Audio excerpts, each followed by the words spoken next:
dipicu atas keributan antar warga. Sebelumnya konflik antar warga dua warga di Besipai. Tegas mengamankan salah satu kelompok. Bencana sosial adalah bencana yang diakibatkan oleh peristiwa atau serangkaian peristiwa yang diakibatkan oleh manusia yang meliputi konflik sosial antar kelompok atau antar komunitas masyarakat dan teror. Misalnya, dalam konflik di Maluku yang berlangsung dari Januari 1999 hingga Januari 2003, tercatat 5.000 orang meninggal dunia, sekitar 500.000 orang menjadi pengungsi, serta hampir 80% dari fasilitas dan bangunan rusak. Tahukah Anda, konflik ini hanya dipicu oleh perkelahian dua orang pemuda. Tapi mengapa konflik ini meledak dan sulit dipadamkan hingga 4 tahun lamanya, serta memakan ribuan korban? Dampak negatif konflik sosial dalam masyarakat. Yang pertama, letaknya persatuan dalam kelompok. Hal ini terjadi apabila bertentangan antara anggota di dalam suatu kelompok. Yang kedua, perubahan karakter atau kepribadian individu. Karakter ini yang menyebabkan pertentangan antar individu sehingga menyebabkan individu-individu tertentu merasa tertekan sehingga mentalnya menjadi rusak. Yang ketiga, dominasi dan takutnya satu pihak, di mana satu pihak lebih mendominasi dari pihak yang lainnya. Kemudian yang keempat, banyaknya kerugian baik harta, benda maupun jiwa yang diakibatkan oleh kekerasan akibat konflik. Terdapat beberapa upaya yang diberikan pihak berwenang untuk menyelesaikan konflik antara warga desa. Yang pertama, yaitu melakukan pembinaan dan juga penyuluhan tentang kesadaran hukum di masyarakat.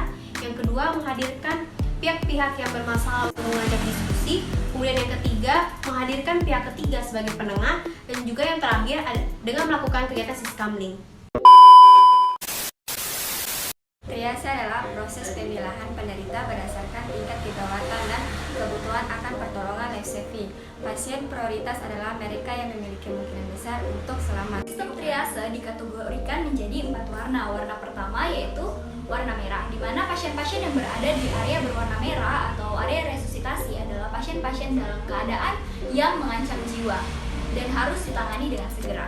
Warna kedua yaitu warna kuning, di mana pasien-pasien yang ada di area berwarna kuning atau area tindakan itu adalah pasien-pasien dalam keadaan juga membutuhkan penanganan segera namun dapat ditunda.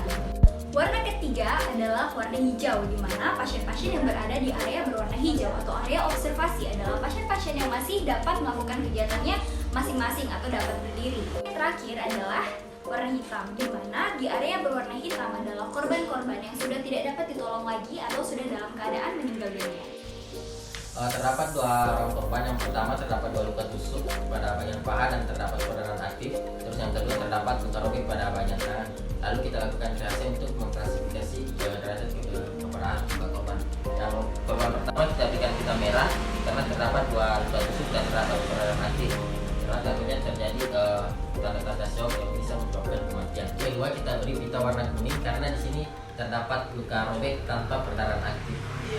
Kita lakukan itu yang pertama kita lakukan ABCDE, di mana pemeriksaan airway, breathing, sirkulasi, disability dan exposure. Untuk penanganan awal pada perdarahan pasien ini, jika kita memiliki alat kita bisa langsung mengerjakannya di tempat. Tapi jika kita tidak memiliki alat, kita bisa melakukan penanganan awal yang sederhana seperti membedakan. Yang pertama yang kita lakukan adalah menutupi lukanya dengan kasar untuk menyerap darahnya atau menutupinya. Setelah itu kita taruhkan kain sebagai fiksasi. Kedua, saya lakukan tindakan beban tekan, di mana untuk mencegah terjadinya resiko infeksi pada luka korban. Setelah kita melakukan tindakan awal, maka kita akan merujuk pasien ke fasilitas kesehatan terdekat. Sistem rujukan. Sebelum melakukan rujukan terhadap pasien, kita perlu melakukan stabilisasi terhadap kondisi pasien. Setelah itu, kita merujuk pasien dengan mempertimbangkan yaitu jenis cedera yang dialami pasien, kemudian jarak tempuh, dan juga fasilitas rumah sakit yang ada. Setelah pasien sampai di rumah sakit, kita melakukan triase atau pemilahan terhadap pasien sesuai tingkat kegawat daruratannya.